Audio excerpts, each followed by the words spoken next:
Hey, what's up, horror heads? Welcome back to my channel. And today we're going through our top 10 most anticipated horror films of 2020. And as I was going through the list and going through Google and stuff, this year is going to be a good year for horror movies. So let's go through this list starting with number 10. So number 10, we got Brahms The Boy 2. Now, the first film was pretty good. I enjoyed it for what it was, but I wasn't expecting that twist at the end, which, I mean, that's why it's called a twist, because you're not expecting it. But I wasn't happy with how that twist turned out to be. Because watching the first film, I'm thinking it was another possession film of a doll, whatever, like Annabelle.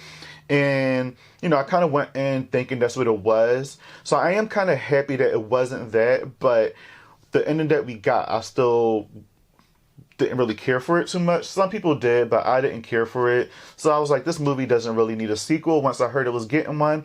But after watching the trailer, this looks like it's going to be kind of different, completely different. And hopefully, you know, they don't go the same realm like they did the first one, because I wonder how they incorporated that into the second movie. But if some other weird situation happened in this movie with this doll and this new family, then I'll be excited and maybe it'll be a saving grace from the first movie. Not saying it was horrible, but, you know, again, it wasn't the best in my opinion. But this trailer kind of dragged me in, so I'm here for it a little bit. So, yes, Brahms The Boy 2, number 10. Number 9, we have The New Mutants. Again, The New Mutants, I discussed it on my trailer reaction. This movie is supposed to come out almost 2 years ago, and they kept, you know, pushing it back, blah, blah, blah, blah, blah. And after this new trailer, I was excited again. And it's supposed to come out in April, which is, you know, an excited time for a horror movie to come out, especially since it's in the Marvel universe or whatever. So I'm giving this another chance. If they push it back again, I'm just giving up, and it's never going to show up on the list again. And I'll watch it whenever it shows up on Netflix, Hulu, on TV, whatever the hell it is. But I have a strong feeling that it's going to be in the theaters this time around. So yes, it comes in at number 9 because I lost all anticipation for it. My last anticipating list last year, it was up a little bit higher. It's back on my list, but just at a lower number. So yes, The New Mutants come in at number 9. Number 8, we have Antlers. Now, when I first seen the trailer for this, I was kind of bugged out because it's one of those trailers that you don't know what the hell is happening. And it seems really, really interesting. It seems like it's a different film. It kind of reminded me of the movie Horns with Daniel Radcliffe from Harry Potter. It got some similarity to that, just a little bit. But this seemed like it's a much darker and like deep version of that, but I don't know. It just leaves a whole bunch of mystery in this trailer, and that's what I love about it, because trailers is not doing that nowadays. They pretty much give the whole damn movie away in the trailer, and it's like, yes, it looks cool, but now what's the point of seeing it, because we done seen it already in the trailer. So what's the whole point of seeing it now? But with this movie, it just leaves a lot of mystery, and you kind of have a lot of questions. So Antlers come in at number 8. It seems very mysterious, and it's dragging me in just because I'm into stuff like that, and it seems very dark and gritty. It just seemed like something I've never seen before, so I can't wait to go check out this movie. I believe it come out in April as well. So yes, Antlers come in at number 8. Number 7, we have Saw. Now, Saw, I was a little hesitant about. At first, this was going to be at the bottom of my list. But I haven't seen a Saw movie in a very long time. And it had my interest when I found out that Chris Rock and Samuel L. Jackson is in the helm of this movie. Especially Chris Rock. Like, he's a comedian. And nowadays, comedians are trying to take over horror. They're directing horror films. They're in horror films more. And it kind of leaves a big question mark, because it's like, do you guys really know about it? But then also, they might have just been fans for a very long time, but just was so in that comedian world where they never really got a chance to experiment with horror. So, but with a franchise like this and Chris Rock, you know, taking over it, I'm not too sure how I feel about that, but I'm very curious to see what Chris Rock will do with this franchise, because the Saw franchise kind of just been weird. After maybe the 4th one, in my opinion, I stopped at number 3 as far as, you know, enjoying it. And I give the 4th one a shot, and I was like, I'm just pretty much over it. But yeah, I'm curious to see what Chris Rock is going to do with this movie. So yeah, that's why it comes in at number 7, because I'm all open arms when it comes to, you know, interesting people taking on a franchise that we had least expect, or a movie that we least expect. So yeah, Saw comes in at number 7. So number 6, we have The Invisible Man. Now, the Invisible Man is one of those like universal monsters, you know, with like Frankenstein's and Dracula and all them. Back in the day, there was the Invisible Man. And I remember growing up, I used to like the movie with Chevy Chase, and I think it's Daryl Hannah, you know, the memoirs of the Invisible Man. So I enjoyed that movie so much, but then when I was hearing things about this one, I'm like, all right, they kind of turning it into more of a horror movie. And when I seen the trailer for this one, I just got super hyped because, you know, they turned this into a much darker and deeper version of the Invisible Man. And it kind of reminded me of Kevin Bacon's Hollow Man a little bit, but it just seems like this is much scarier, and Blumhouse got, you know, a hold of it, so of course they're going to do something great with it. And then we have Elizabeth Moss. She's great in it. I loved her in last year's Us. And then we also got Lee Whannell, who did a lot of the Insidious films, so he knows what he's doing with horror movies. So I'm excited to see what he's going to do with The Invisible Man. And if you guys haven't seen that trailer, please watch it, because there's not really much I can explain about it, but yeah, it just got me super excited for this movie, and I believe it comes out, I think, in March. But yeah, check out the Invisible Man trailer. I promise you won't be disappointed, and if so, still check out the movie because it looks like it's going to be a good movie, so why not support it? So yes, number 6 coming with The Invisible Man. Number 5, we have Antebellum. Now, Antebellum was another surprise movie. I had no idea that this movie was coming out until a damn trailer popped out of nowhere with Janelle Monáe, and I'm sitting here like, what the hell is this? And again, kind of like Antlers and the movie Us and Get Out, those trailers didn't really give us much to play with, and it didn't really give us much information as far as what is going on in this movie. So it makes you want to know what's happening in this movie, like what's going to happen. And that's what a trailer should be. It should just, you know, give you bits and pieces and clips and mysteriousness and just everything, you know, all those things above to try to get you into the movie theater to go see this movie. And that's what Antebellum did for me. It was only like a 1-minute clip, but that's all I really needed. And I'm sure we're going to get another trailer for this movie because, you know, that's what studios do now. But hopefully in the second trailer, it doesn't reveal too much and we still get that mysteriousness behind it. Because this movie looks like it's going to be a good one. And Janelle Monáe is a great actress. I love her altogether. I love her music. I love her dance. I just love everything about her. So for her to have a lead role in a horror film and then a black actress in a horror film, I'm super excited for it. And it's from the producers of Get Out and Us. So Jordan Peele, I'm pretty sure, doesn't really have any involvement with it, but the producers do. So if they could capture some of that, you know, Get Out and Us-esque in it, even though Jordan Peele is not directing this, I'm pretty sure this movie could do really, really, really, really good.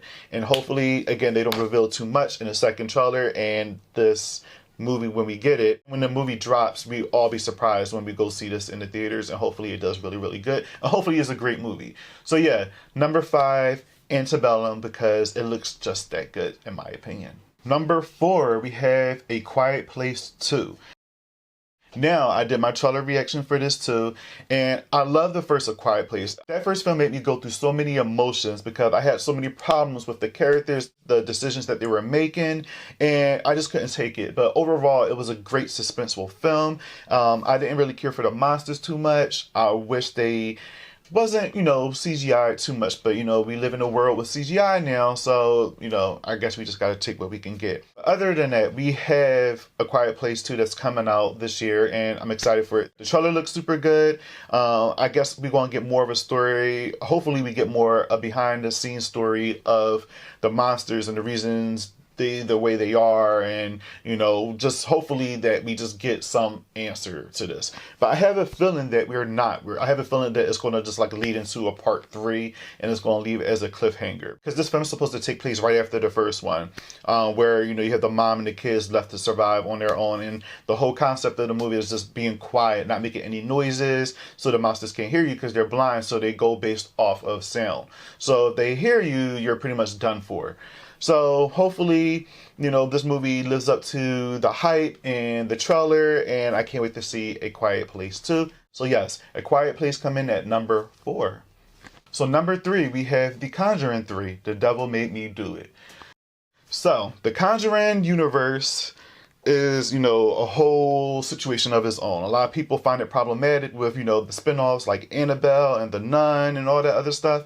And I always compare the Conjuring universe to the MCU, you know, because you have all these movies that's connected to The Conjuring, because we have the sidekicks Ed and Lorraine Warren doing all of these cases, and all these cases have so much going on with them.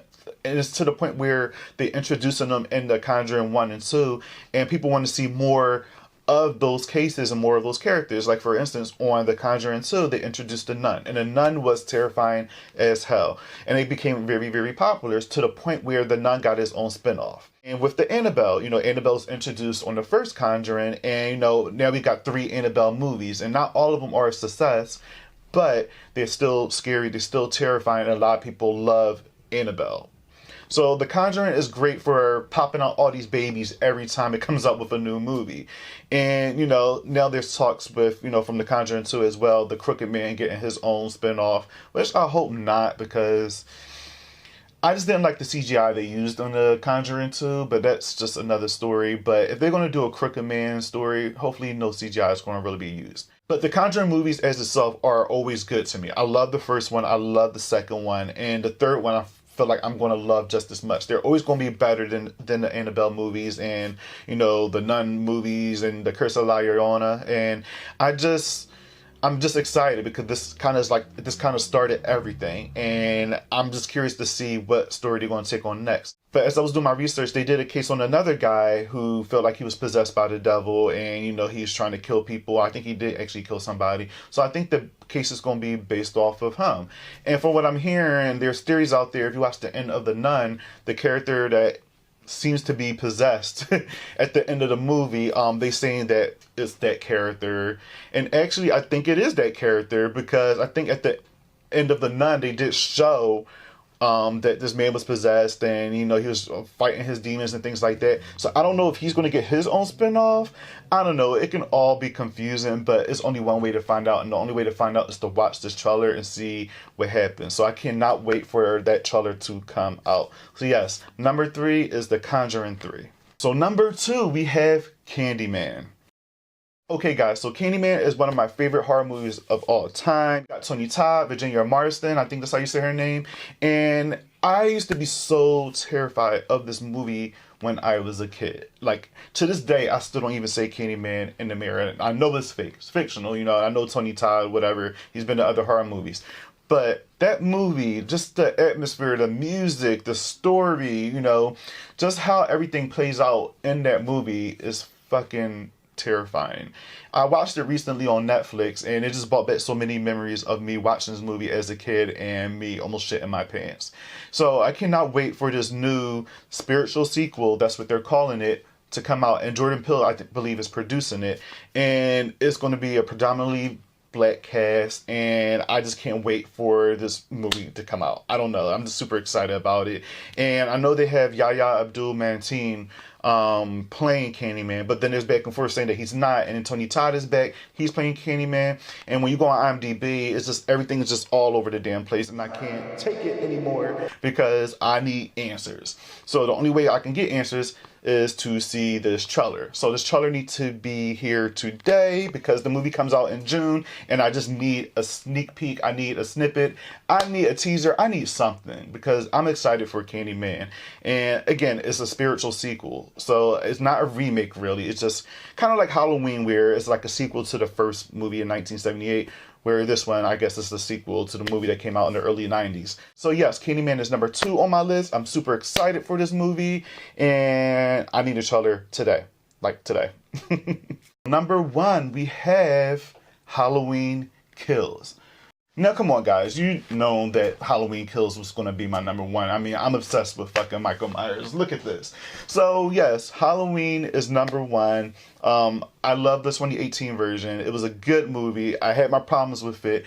But, you know, given the hype about this movie and, you know, following the stories throughout the summer and, you know, just hearing people talk about it that had worked on the film and extras and stuff like that, I know it's probably a different environment when you're working on there opposed to it being edited and then, you know, producing the movie and putting it out there for us to watch.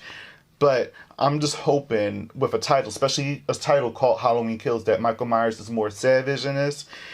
We get more of a better storyline, more character development, and more of just true Michael Myers and his stalking form. The movie come out this year in 2020 in October. again, I'm excited about this movie because it was my first time seeing a Halloween film in theaters as far as with the original people in it. You know, like all the Halloween movies I've seen before in the theaters were Rob Zombie's Halloween films. Those don't count because those were remakes, where this one is connected to the 78 version, which is my favorite. So continuing from Halloween 2018, and now we got Halloween Kills, and then we're going to have Halloween Ends next year. I'm just excited to get into the theaters to see this film and just see Michael do some damage. I'm curious. I have questions of how he's still going to keep doing his thing. And, you know, you got Lindsay Wallace coming back. You got, you know, Tommy Doyle. You got the nurse coming back. You got a lot of people returning. Lonnie Lamb and his son. Hopefully his son gets it. And Lonnie Lamb. Hopefully both of them get it together. I don't know. But this movie is going to be epic. I can't wait. And it's going to be terrifying. I can't wait. And it's going to be fun. And I can't wait. So yes, Halloween Kills is number one. I'm excited for this movie, and it's going to be epic when this movie come out because I will be the first one in the theaters. So yeah, guys, there goes my list. There's a few other horror movies that's coming out this year, like The Purge, but I'm tired of The Purge movies. Hansel and Gretel, that looks pretty cool, but I've seen so many different tellings of Hansel and Gretel where I'm like over it, so it doesn't deserve a spot on my list. It looks cool. I might still go see it, but it's not my most anticipated. And then there's The Turning. The Turning looks pretty cool, but it just looks like one of those money grab movies that, you know, you got a little kid possessed and the end it turns out to be a serial killer. It's just some weird shit, and it just doesn't look that interesting. But I'm still going to see those movies because I might be surprised. But again, it's not on my most anticipated list. So yeah, guys, there goes my list. Let me know what your list is down below. Let me know what you're most excited about that's coming out this year. And yeah, I'm excited to talk about these movies and go see these movies for the new year. So yeah, guys, thanks for watching this video. Don't forget to like this video. Like, subscribe, comment, and share this video. Thanks again for watching, guys. I really, really appreciate it. And I'll see you guys in the next video. Peace out.